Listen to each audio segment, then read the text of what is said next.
Muito bem, nós temos estudado o temor a Deus e nós vamos continuar nesse assunto ainda por algum tempo. Assim que nós terminarmos, nós vamos retornar ao estudo dos profetas menores. E hoje eu quero trazer uma ilustração que todos nós já passamos por isso. Imagina uma refeição bem agradável. Não sei se os irmãos gostam de pratos típicos, né? Eu tenho os pratos típicos do Nordeste, tem pratos típicos dos países, do Japão. Nós gostamos muito de pratos típicos árabes, né? Judaicos, a gente gosta bastante. Mas se você nunca comeu algo assim, né? Talvez você nunca tenha experimentado, por exemplo, baba ganoush, né? Ou hummus com pão pita, né? E é interessante porque é um sabor diferente. Agora imagina que você nunca comeu, você olha aquele prato diferente, pode ser um doce, algo que você nunca experimentou, e você olha e alguém te oferece. Qual é a primeira pergunta que você vai fazer? O que é isso? Me explica o que é isso. Então a pessoa vai te explicar o que é aquilo, o que é aquele prato, aquele doce, aquele bolo diferente. Em segundo lugar, você vai perguntar: é feito do quê? Quais são os ingredientes desse prato? O que leva nisso aqui? Principalmente se você provar e gostar. Provou, gostou? Você quer saber quais são os ingredientes? E em terceiro lugar, você vai perguntar assim: onde eu consigo esses ingredientes? O que é? O que leva? Ou quais os ingredientes? E onde eu consigo esses ingredientes? Onde eu adquiro? E hoje, pensando nessa ilustração, vamos a Provérbios 1 e 7, porque hoje nós vamos falar um pouquinho sobre a fonte do temor a Deus. A fonte do temor a Deus. De onde vem o temor a Deus? Provérbios, capítulo 1, e o versículo 7. Hoje, a partir de hoje até o final, eu vou pedir para os irmãos lerem comigo e vamos tentar aí, né, guardar isso, fique em nossas mentes e corações. Vamos lá? O temor do Senhor é o princípio do conhecimento. Os loucos desprezam a sabedoria e a instrução. Pedir ao irmão Lincoln aqui à frente, nos eleve a Deus uma palavra de oração. Vamos orar? Agradecemos a Deus este dia, agradecemos novamente por estarmos aqui. Pedimos ao Senhor a direção desse culto, que esteja nos dando entendimento, sabedoria, que nós temos a palavra, e esteja com o pregador também, a mensagem será pregada. Peço que agradeço em nome de Jesus. Amém. Amém. Hoje, então, nós vamos ver a fonte do temor a Deus, dando continuidade a essa breve série de estudos. Um certo escritor, ele disse que é bem sabido que o temor a Deus é usado não apenas para significar a adoração a Deus, né? Quando você diz eu temo a Deus, quer dizer que você adora a Deus, mas todos os aspectos de uma vida de interesse por Deus. A gente diz os aspectos piedosos. Então, quando você diz eu temo a Deus, não somente adora ao Deus verdadeiro, não somente tem um relacionamento com Ele, mas abrange todos os aspectos da sua vida. E isso é o verdadeiro cristianismo. E se o temor a Deus é essa característica, ou a gente pode dizer, se temer a Deus, se adorar ao Deus verdadeiro, buscar um relacionamento com Ele, ter um interesse no conhecimento de Deus, eu quero conhecer mais a Deus, eu quero saber da sua vontade, se isso é sinônimo de verdadeiro cristianismo, nós podemos concluir que a ausência de temor a Deus significa ou indica a presença essencial do verdadeiro cristianismo. Se o meu interesse por Deus, pelas coisas de Deus, por servir a Deus, por aprender dele, por temê-lo, no sentido de adorá-lo, de buscar uma relação mais íntima com ele a cada dia, se isso existe, isso define verdadeiro cristianismo. Se isso não existe, isso indica ausência de conversão. E isso é muito perigoso. Isso está evidenciado, irmão, de Gênesis a Apocalipse. Inclusive, se nós fôssemos pegar aqui esse tema e esmiuçar por toda a Bíblia, nós não levaríamos apenas alguns meses. Nós levaríamos anos a fio. E nós vimos até agora a predominância desse temor a Deus na Bíblia e vimos o significado do temor a Deus em relação a temê-lo, por ter reverência e um certo pavor das consequências. E começamos a ver também a aplicação prática de temer a Deus. Porque, irmãos, temer a Deus significa que a minha vida vai refletir esse temor. Eu tenho um temor de desobedecê-lo, eu tenho um temor de não trabalhar por ele. E isso no sentido benéfico. Eu temo não ser útil. Eu repito a frase de um grande homem de Deus que ele disse o seguinte: ele não temia o fracasso neste mundo. Ele temia o sucesso em coisas que não têm importância. Então nós tememos isso também. Nós queremos que o nosso temor a Deus nos leve a servir a Deus de uma forma em que nós não estejamos desejando sucesso naquilo que não interessa. E alguém representou isso de uma forma muito interessante, muito importante de nós compreendermos. Ele disse assim: o sorriso de Deus importa para nós. Existe uma ilustração disso de um músico. Durante anos ele ensaiou ali o piano e o professor dele, né, o mestre de música dele, o ensinou ali desde criança até que chegou no momento em que ele foi realizar o seu primeiro recital. E ele fez algo magnífico, uma apresentação sem igual. E as pessoas, né, o aplaudiam, mas ele ficou ainda passivo, ali sem reação, olhando para cima, olhando para alguém. Ele estava olhando para o professor dele. E ele só sorriu quando ele viu a aprovação do mestre dele. É isso que importa para nós, o sorriso de Deus. O mundo pode franzir a testa, a gente diz assim, né?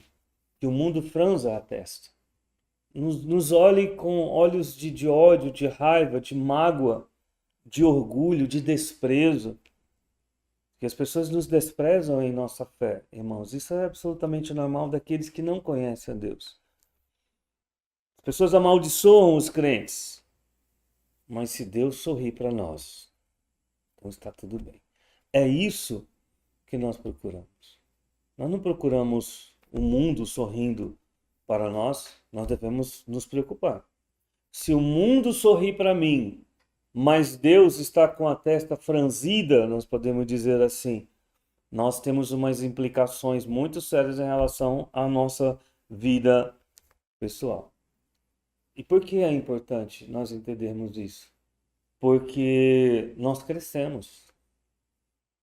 Nós precisamos crescer, nós precisamos nos desenvolver. Nós precisamos, cada dia, ao sermos exortados pela palavra de Deus, buscar uma santidade progressiva, uma compreensão daquilo que é importante para nós. Nós não podemos ficar estagnados, nem em entender, nem em trabalhar, nem em adorar a Deus. A nossa vida neste mundo é uma peregrinação. Nós vimos conversando, porque onde moramos, nós vemos muitas pessoas que vão morar na rua, irmãos. Mas a irmã Eunice disse algo interessante. Tudo tem uma história, né? A pessoa não passa de um dia para a noite a ser morador de rua. Ele vai peregrinando nessa jornada e ele se adapta a isso. O ser humano ele se adapta a certas condições e às vezes as pessoas não querem sair dali. Eu me lembro, na cidade onde eu morava, havia um senhor que ele tinha família, ele tinha pessoas que se preocupavam com ele, mas ele não queria, se acomodou àquela condição de morador de rua, aquilo satisfazia ele. E certa vez, né, existe até uma reportagem ainda, né, as pessoas estavam preocupadas porque ele estava com a perna em gangrena. É chocante de ver uma pessoa assim. E as pessoas chamaram os médicos, os socorristas, as pessoas estavam ali ao redor dele. E ele disse: Eu não quero, eu estou bem. Ele estava morrendo, irmãos, diante dos olhos das pessoas. E nós, crentes, nós não podemos ser assim. Nós não podemos estagnar, nos acostumarmos a certas condições em que nós achamos que está tudo bem. Não é esse o padrão de uma vida vivida no temor a Deus. Por isso que nós, como a receita de bolo, lembram, eu acabei de falar, né? Uma receita de um alimento, a gente olha para o temor a Deus, para essa afirmação de que o crente teme a Deus, nós perguntamos: o que é isso? E nós perguntamos quais são os ingredientes, como num prato delicioso que nos apetece. Nós queremos saber, nós queremos conhecer, nós queremos os detalhes. Então nós vimos alguns ingredientes, pelo menos 3, aí existem mais. Como eu disse, nós poderíamos passar anos a fio estudando, mas 3 nós mencionamos. O primeiro é que você precisa da visão correta de Deus, do caráter de Deus. Quem ele é, o que ele fez e o que ele vai fazer. Se você não entender isso, você vai descrer ou crer em um falso Deus. Segundo, nós precisamos do ingrediente de uma sensação correta da presença de Deus. Ele nos observa, ele sabe das nossas falhas. Ele conhece o que somos. E a Bíblia diz assim, ele sabe que nós somos pó. Irmão, nós não somos nada. Algumas pessoas procuram tanta importância, eu mencionei isso, né? Ainda há pouco. Há tantas pessoas, nós vivemos essa explosão de pessoas egocêntricas, elas procuram essa representatividade própria, essa autoestima, elas se acham muito importantes. E nesse achar-se importante, elas não aceitam ser corrigidas, elas não aceitam estar erradas, elas não aceitam que podem rever o caminho de vida que estão tomando, elas não aceitam, porque elas se tornaram os próprios deuses da vida delas. E nós precisamos entender que nós não somos nada, irmãos. Nós não somos nada. Deus, Ele é tudo e Ele se interessa por nós. Ele está presente em nossas vidas. E isso nos leva ao terceiro ingrediente que nós vimos, essa consciência inabalável. Lembrem, um cristão, ele tem isso na vida dele, o entendimento correto de Deus, a sensação constante da presença de Deus, né? No trabalho, na escola, no que ele faz. Lembrem de José, como é que eu vou praticar isso? Né? Deus está aqui, como é que eu vou estar realizando isso? Mas há também uma consciência inquebrantável, inabalável, irmãos, das nossas obrigações. Não é uma obrigação para a igreja, para os irmãos, para o pastor, é uma obrigação para Deus. Nós temos obrigações para com Deus. E obedecer a Deus incondicionalmente é uma realidade que nos leva a confiar nele. Onde quer que nós estejamos, esses ingredientes estarão presentes. Quando nós viajamos ou vamos para um lugar onde ninguém nos conhece, essas coisas estão presentes em nós. E o nosso objetivo é tentar hoje falar um pouquinho como as Escrituras nos apresentam a origem, ou melhor dizendo, a fonte, como os ingredientes, né, que nós vimos lá do prato saboroso, do bolo, do doce, nós vimos os ingredientes. Onde é que eu vou comprar isso? Onde é que eu consigo essas coisas? E é interessante, irmãos, que como cristão nós entendemos algo muito importante. Não é suficiente para nós entender que uma virtude é necessária. Né? Nós entendemos que é preciso evangelizar. Nós entendemos. É uma virtude ser um evangelista. É uma virtude que Deus trabalha no coração de todos os crentes. De todos. Mas não é suficiente entender que há virtudes. É necessário saber como adquirir. Como eu posso me tornar aquilo que quer Deus que eu me torne. Que Deus quer que eu me torne. Romanos capítulo 10 e versículo 3 nos traz um alerta sobre a religiosidade sem compreensão. Romanos capítulo 10 e o versículo 3, né? Paulo está falando dos judeus. Os judeus conheciam que havia uma retidão, eles entendiam as virtudes. O versículo 2 diz que Paulo está dando testemunho, eles tinham zelo, eles tinham conhecimento, mas não com entendimento. Ou seja, eles tinham informações, mas eles não colocavam isso em prática.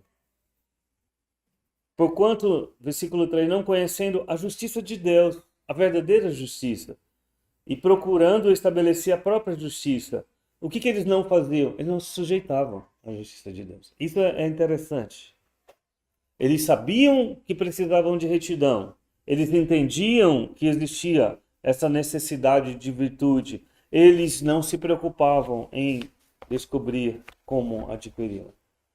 Eles se esforçavam porque eles não desejavam se sujeitar à justiça de Deus. E nós podemos dizer, aquele que não tem um temor a Deus, que zomba de Deus, ou que zomba dessas obrigações, irmãos, e que não sente isso na vida, não é um cristão, é um religioso.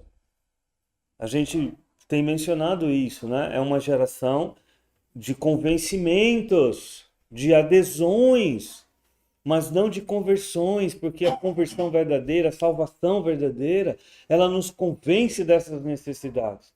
Nós queremos a justiça de Deus, nós nos sujeitamos a Ele com alegria. E algo interessante que é uma relação entre nós falarmos e pregarmos o Evangelho e convencermos as pessoas. Não somos nós sabemos, entendemos isso. E se nenhuma palavra convence o ser humano na vida dele, só o inferno convencerá. Se nenhuma pregação, nenhum testemunho, nenhuma menção do Evangelho, nenhum evangelismo convence a pessoa e ela morrer sem Cristo, você pode ter certeza que o inferno vai convencer. Mas será tarde. Temer a Deus, irmãos, não é um exercício teórico. Temer a Deus é um exercício prático. Nós queremos viver aquilo que nós conhecemos. Eu tenho uma ilustração em mente, me veio à mente uma ilustração há muito tempo num livro de português, né? Quando eu era menino, nós, né, gostávamos, na nossa geração, nós gostávamos de receber os livros e a gente ia lá na frente, né? Eu tinha o interesse de ir ver o que nós vamos estudar. E a gente ficava folheando, e eu me lembro de uma vez um livro de português, lá pela segunda, terceira série, e contava a história, né, sobre como deve ser um comportamento de alguém que cumpre a sua palavra, que fala algo, um livro de português, interessante. E contava a história de um casal de noivos. Estavam noivos. A historinha era mais ou menos assim. O rapaz estava conversando com a noiva, tinha a ilustraçãozinha ali dos dois, né? E o texto. O rapaz dizia assim para a noiva: olha, eu amo tanto você que eu iria lá na lua. Eu amo tanto você que eu atravessaria os 7 mares. Eu amo tanto você que eu daria a volta ao mundo. E a noiva perguntou: escuta, me diz uma coisa. Por que você não veio ontem? Eu estava te esperando. Aí ele falou: porque estava chovendo. Os irmãos entendem? Teoricamente, eu vou fazer coisas absurdas, inimagináveis. Mas na primeira dificuldade, eu já não quero. E essas coisas, irmãos, precisam, na Bíblia, nos convencer. Nós precisamos praticar. E hoje nós vamos ver o que através de um texto, é o que nós já vamos olhar. Mas primeiro nós vamos mostrar que o temor a Deus, ele é implantado no coração por meio da graça. Todo crente. Nós vamos ver que a partir das Escrituras, como é feita a obra da graça de Deus. Sabe por quê? Porque o nosso relacionamento com Deus não depende dos nossos méritos, da nossa capacidade, de algo especial que eu tenho. Nós não somos nada, irmãos. Não é algo especial que você tem ou deixa de ter. Ah, eu serviria a Deus se eu tivesse, se eu fosse, se eu conseguisse. Não, irmãos. Todo o nosso relacionamento com Deus se baseia na graça. Nós não merecemos nada. E nós nunca vamos merecer. A graça de Deus, a graça imerecida de Deus é a base do nosso relacionamento com Ele. Então eu nunca vou merecer, eu nunca serei capaz, eu nunca me destacarei. Não, irmãos, nós não somos nada. É isso que alegra a Deus, é isso que faz Deus sorrir para nós com carinho. Veja Lucas capítulo 22 e o versículo 20. Lucas capítulo 22 e o versículo 20, os irmãos vão lembrar de um texto que nós lemos todo mês, né? Inclusive será domingo agora, né? Lucas capítulo 22 e o versículo Lucas 22 e o versículo 20. Lembraram de um texto? Lucas 22. Semelhantemente, tomou o cálice depois da ceia, dizendo: este cálice é o Novo Testamento, ou seja, é uma nova aliança, no meu sangue, que é derramado por vós. Jesus está dizendo assim: olha, aquilo que está lá no Velho Testamento, na Velha Aliança, não é a base do meu relacionamento com vocês. Vocês lembram qual é o texto? 1 Coríntios, capítulo 11. Vamos ver lá. 1 Coríntios, capítulo 11, versículo 25. A instituição da ceia, ela nos lembra isso todo mês, irmãos. 11, 25, diz assim: semelhantemente também depois de cear tomou o cálice, dizendo: este cálice é o Novo Testamento, no meu sangue. Fazer isto, todas as vezes que beberdes, em memória de mim. Sabe o que isso quer dizer? Entenda. Jesus derramou o seu sangue para nos assegurar as bênçãos de um relacionamento íntimo e pessoal com Deus. É pelo sangue de Cristo. Não é por nossas obras. É pelo que Ele fez. E se Ele realizou isso em nós, e se isso é algo verdadeiro em nós, nós nos preocupamos, irmãos. A ceia do Senhor, ela é um lembrete contínuo de que o nosso relacionamento é baseado na sua graça. Não na sua capacidade, nos seus méritos, não na nossa individualidade, inteligência. Nada do que fazemos é a base do nosso relacionamento com Deus. Isso não quer dizer que nós vamos nos ausentar da vontade de servir. Se a base é a graça, nós desejamos servir. E por isso, Nós não vamos ler Hebreus 8 e 10, mas Hebreus 8 e 10 explica o texto de Jeremias que nós lemos no início. Jeremias capítulo 32. Vamos meditar um pouquinho, rapidamente aqui, em Jeremias, profeta, lá no Velho Testamento. E é interessante porque você pode se perguntar, mas pastor,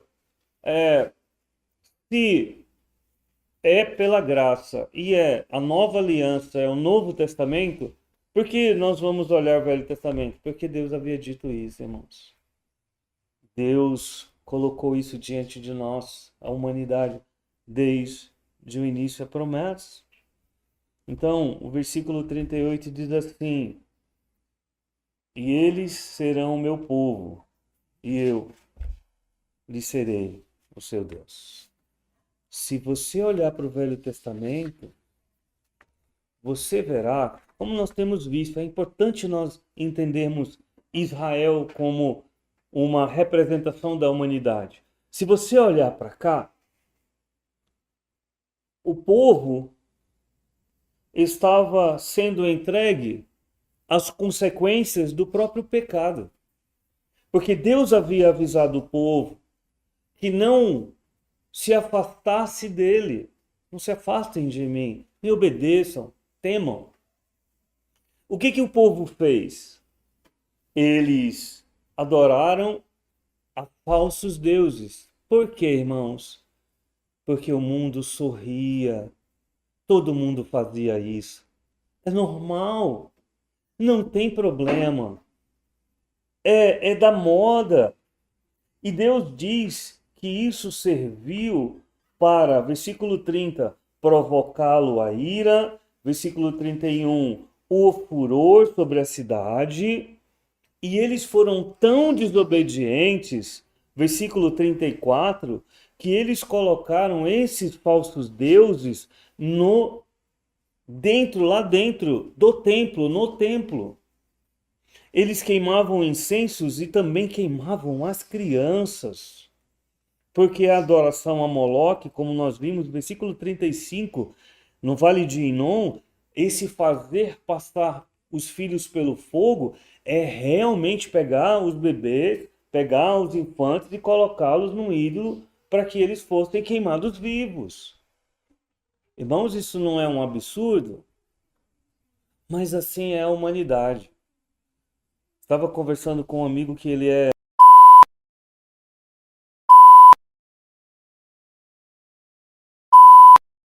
ele estava me explicando casos e mais casos que estão se repetindo. São chamados de carimbadores. Você já ouviu falar? Eu nunca tinha ouvido falar dessa expressão. Homens carimbadores. Olha, irmãos. Eles se orgulham disso. Eu não quero chocar os irmãos, mas quero alertá-los. São que têm diagnóstico de e eles fazem questão de repassar isso às outras pessoas, por meio de violência e por meios escusos. E ele estava me explicando e falando a respeito de um caso que foi a juízo e as pessoas foram condenadas há poucos anos, irmãos. Essas pessoas que fazem isso, que contaminam crianças, jovens.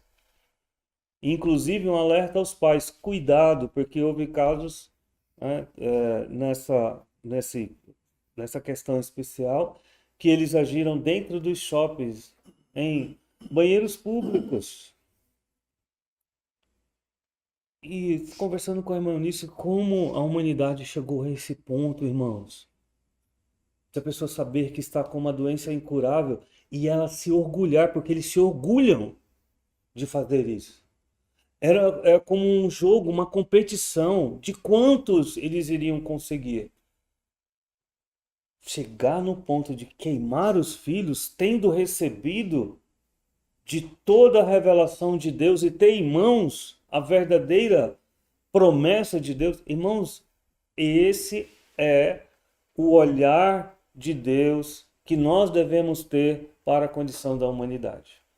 Você pode oferecer o bem, você pode oferecer o amor, você pode oferecer todo o cuidado a alguém. Se essa pessoa não quiser, irmãos, ela vai desprezar tudo de bom que você tem a oferecer. Por isso a Bíblia diz: não jogue suas pérolas para quem? Os porcos.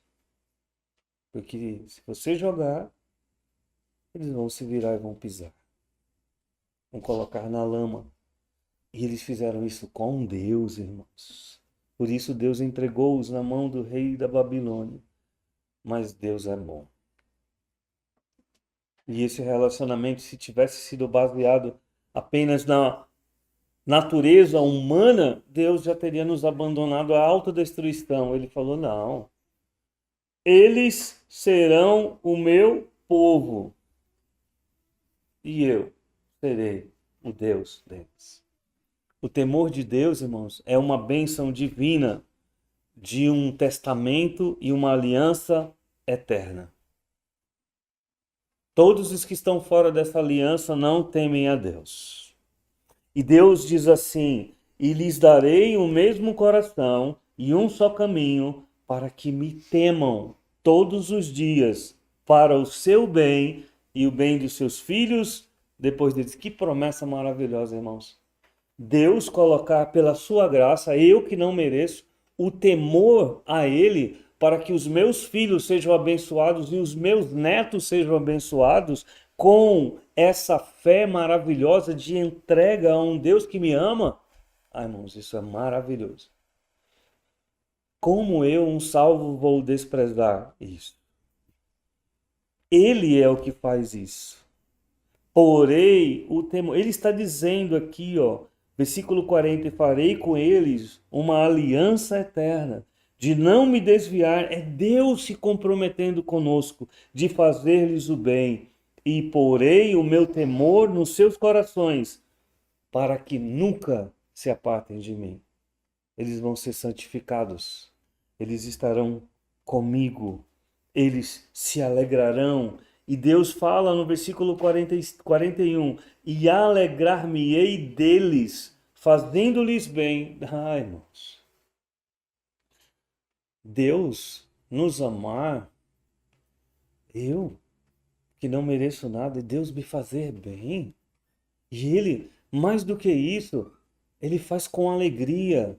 Ele se alegra em fazer o bem para mim. Como é que eu não vou servir a um Deus desse? Como é que eu não vou me esforçar por um Deus desse? Como é que eu não vou dar o meu tempo, tudo que eu sou e os meus esforços pessoais para servir esse Deus? Como é que eu vou dizer, irmãos, diante desse Deus, qualquer desculpa para me aliviar na minha mente, no meu coração, de não servi-lo, de não obedecê-lo? Esse Deus se alegra em me fazer bem. E isso enche toda a nossa alma. Só um crente verdadeiro desfruta disso. Não um religioso, não alguém que foi convencido, não alguém que foi apenas aderiu a uma mentalidade, mas alguém que foi transformado pela graça de Deus. Plantá-lo-eis nessa terra firmemente, com todo o meu coração e com toda a minha alma. Tudo que Deus é, irmãos, tem um interesse. Todo o seu caráter, tudo aquilo que é santo nele, tem um interesse de conviver conosco por toda a eternidade.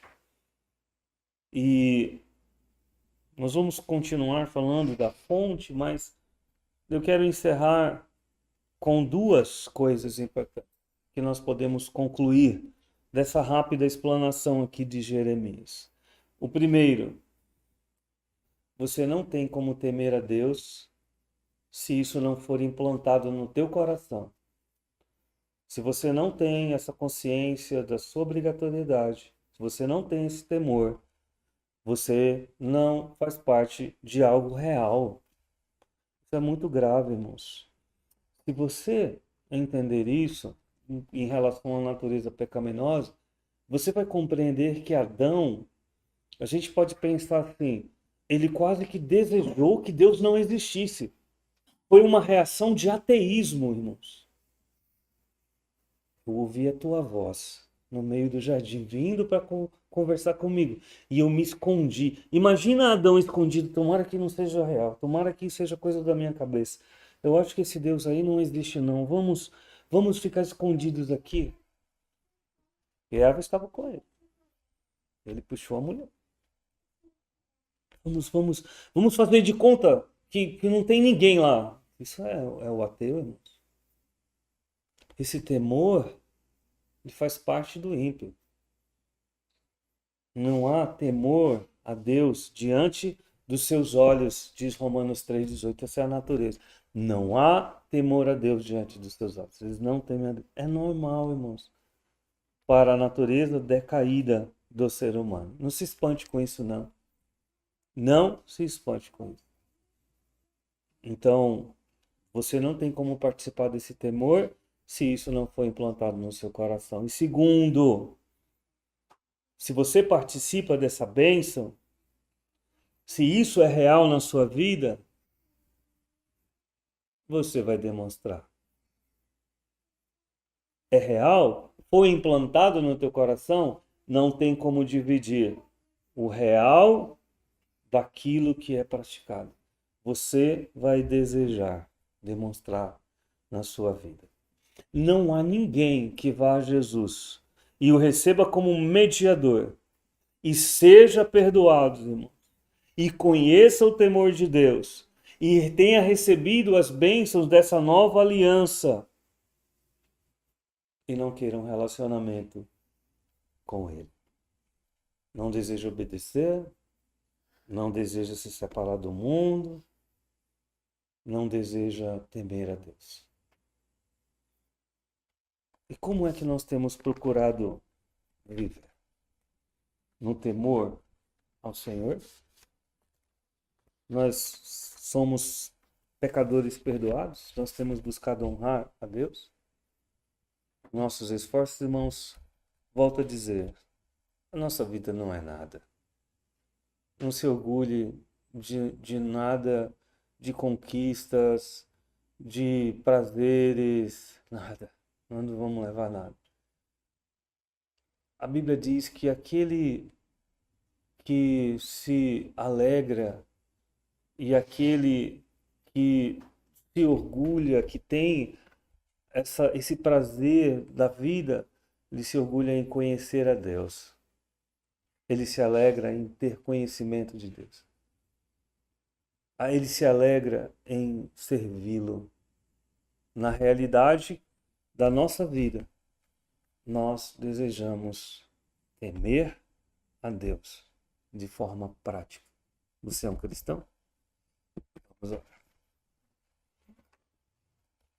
Senhor, nós te agradecemos porque a tua palavra é maravilhosa e desde o início nos mostra que a natureza humana te teme, mas com o desejo de afastar-se do Senhor.